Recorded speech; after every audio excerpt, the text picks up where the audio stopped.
is a hack-and-slash RPG that was first released in the early 1990s for Game Boy. It has been revamped and re-released for mobile, and now you can pick it up whenever you want. Much like other Square Enix games, you'll have a virtual joystick to move around with and plenty of weapons and magic to use against various bad guys and obstacles. It also has gamepad support if you want that. It's a tad expensive, but the nostalgic value is high and there are no in-app purchases. Alto's Adventure is a side-scrolling infinite runner where you must ski down a mountainside for as long as possible. You'll be tasked with collecting llamas which have gotten loose and are now running rampant, and you'll be able to do tricks off of large jumps. It features very well done vector-style graphics with muted colors which adds to the game's ambiance. It's free to download with in-app purchases, and it's a pretty decent little time waster. Bombing Bastard's Touch is a Bomberman clone where you must navigate puzzles, plant bombs, avoid bad guys, and pick up power-ups to make your way through each level. It has a total of 30 levels that span 5 worlds, and there are plenty of bad guys to bomb and power-ups to collect.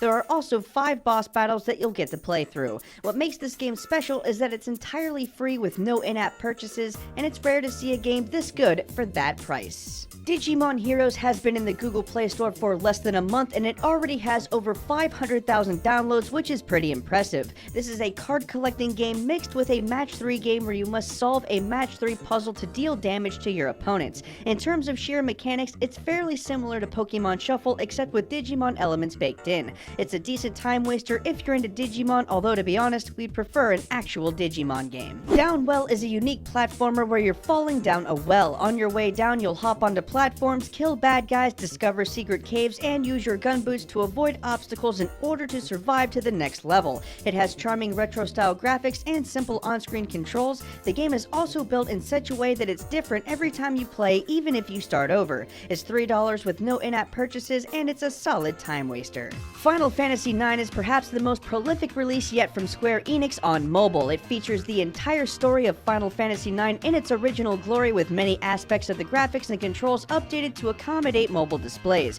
Some have lamented its lack of tablet support and other small issues, and for $20, we don't blame them. Nevertheless, this is probably the best JRPG on Android right now in terms of longevity and complexity. Grand Theft Auto Liberty City Stories is the latest GTA release on Android, and so far it seems to be pretty good. It looks and plays pretty much like any Grand Theft Auto title, except Rockstar has tweaked things like the mobile controls and mission lengths to better adjust the gameplay to mobile devices.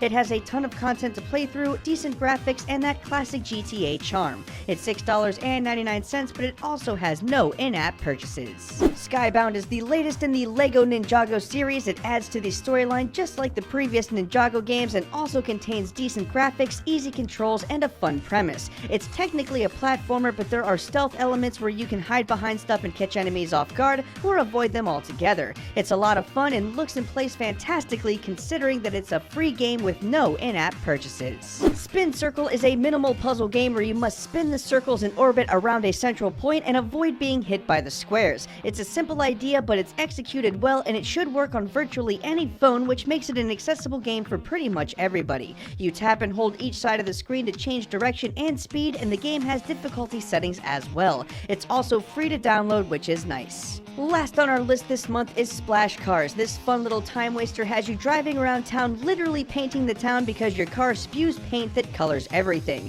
You'll be chased by cops and you'll have to avoid them. You can also turn regular folks to your side. It contains simple mechanics with on-screen controls, and it shouldn't be too hard to get in and just play. It also has power-ups and plenty of car options for